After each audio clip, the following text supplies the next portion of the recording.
aborda César Gutiérrez Priego en su columna de La Silla Rota es muy fuerte porque habla de otro incidente, otra situación ocurrida en Tamaulipas.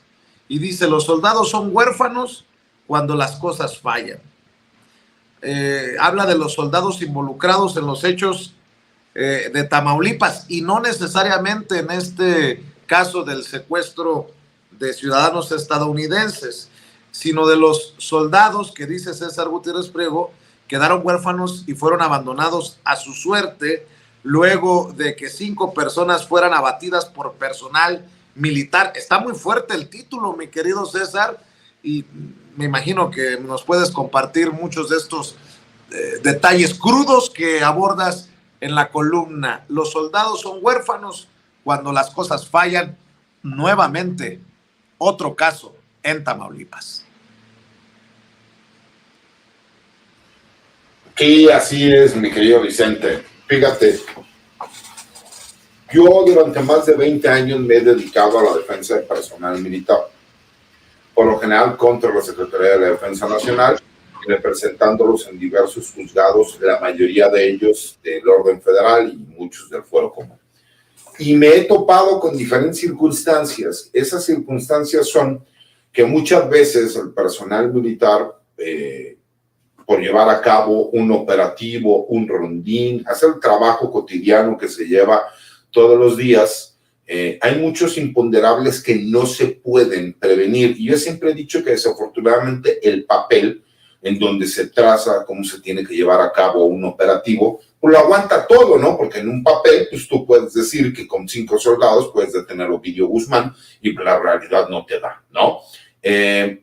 Y desafortunadamente cuando vienen las consecuencias del actuar del personal, yo siempre he dicho que desafortunadamente ellos juegan a ser equilibristas, porque mientras al equilibrista las cosas le salen bien no pasa nada, pero cuando no le salen bien las cosas al equilibrista, pues ¿qué pasa? Pues se cae y se mata, ¿no?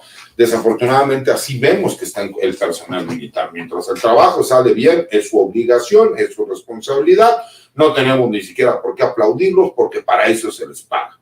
Pero cuando las cosas salen mal, pues vemos que se lavan las manos. Y aquí yo hago una crítica incluso a los mandos militares, porque hay 2 momentos que se dan en los hechos que pasó en Nuevo Laredo.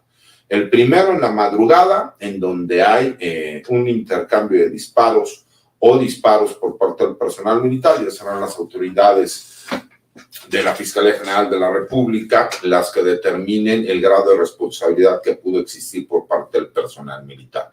Pero hay un segundo momento en donde posteriormente mandan a otros elementos militares a recoger el vehículo que se vio involucrado en este supuesto enfrentamiento. ¿Para qué? Para que fuera trasladado a las instalaciones de la delegación de la Fiscalía General de la República allá en el estado. Y ahí es donde fue una mala planeación por parte de los mandos. ¿Por qué? Pues porque vimos las agresiones que se dio en contra del personal militar, ¿no? Y entonces el que se pueda cuestionar si hubo un mal uso en cuanto al uso de la fuerza, etcétera, etcétera, etcétera, no es nada más responsabilidad del personal que está ahí, sino de quien tomó la mala decisión. Y entonces termino explicando un poco en la columna cómo la nobleza del personal militar es tan grande que están cumpliendo con una misión que les fue encomendada cuando su marco jurídico no lo contemplaba, y que es la primera vez en la historia de este país que las Fuerzas Armadas están coadyuvando en la seguridad pública de forma legal. Y eso no quita que son tan nobles que aun cuando los atacan, los difaman, los defenestran, los calumnian, salen a arriesgar lo más importante que tiene un ser humano, que es su vida, para protegernos a todos nosotros. Entonces creo que la gente puede entender cómo, para todos aquellos que dicen, es que son unos aplaudidores, no. En las cosas que yo estoy de acuerdo, siempre voy a defender lo que creo que es correcto. En este caso en particular, creo que el hecho de que se laven las manos, ¿no?, y que dejen solos a los elementos militares, pues me causa mucha tristeza. ¿Por qué? Porque por supuesto que yo, que vengo del gremio militar y que me he dedicado a la defensa del personal militar, sé lo complicado que va a ser esto, porque aparte esta cuestión ya se politizó y se manejó en los medios de comunicación como que 5 pobres estudiantes se encontraban degustando de una noche de sano esparcimiento y los malditos, desgraciados violadores de derechos humanos y asesinos de los soldados llegaron y los mataron sin ningún motivo aparente. Para poder demostrar que eso no fue así, Vicente, van a pasar años y años y años. Y más cuando ves a un individuo como Raimundo Ramos Vázquez, que ha sido investigado por sus nexos con el crimen organizado y en específico con el cártel del Noreste, y que ahora muchos medios de comunicación, con tal de atacar al gobierno de la Cuarta Transformación y al ejército en específico, lo tratan de convertir en un héroe y luchador de derechos humanos. Hay una frase muy conocida y que creo que queda, ¿no? Ad hoc a la situación. Cuando la situación está en peligro, el ser humano reza y pide que lo protejan los soldados.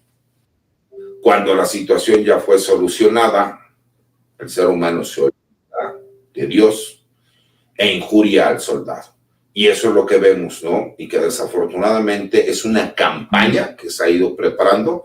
No sé, no estoy seguro, pero creo que viene incluso desde el extranjero, que es ataca al gobierno, ataca al ejército, ataca al gobierno, ataca al ejército. ¿Por qué? Porque la popularidad que tiene el ejército mexicano es tan grande que quieren atacar y hacer creer a la sociedad que el país está militarizado, que ellos son los que controlan el país, que el presidente está sumiso a sus decisiones. Hoy incluso me tocó escuchar que inventaron hasta una nueva unidad que yo no sabía que existiera el ejército, aunque es otro tema, pero de repente hablaron del Centro Militar de Inteligencia, simplemente no existe. Y hasta mostraron un documento. Entonces, pues, obviamente, yo solicité a la área de comunicación social, como lo puede hacer cualquier periodista, oiga, este documento, ¿de qué institución es? Porque no la conozco. Me dice, ese documento no fue elaborado por ninguna dependencia de la Secretaría de la Defensa Nacional que tenga que ver, y no lo reconocemos como tal. Entonces, imagínate, ya están llegando al grado de inventar incluso documentos y supuestas filtraciones que no tienen nada que ver. Entonces, estemos abusados, sí, veamos también las áreas de oportunidad que tenemos, pero creo que ahora es cuando más fuertes tenemos que ser y analíticos, porque es muy fácil que puedan decir mentiras que nos hagan caer a todos, ¿no? En ideas que no son ciertas. ¿Por qué? Porque recordemos que el único fin que tienen es seguir viviendo de los recursos, del erario y de nuestro país. Bueno, y para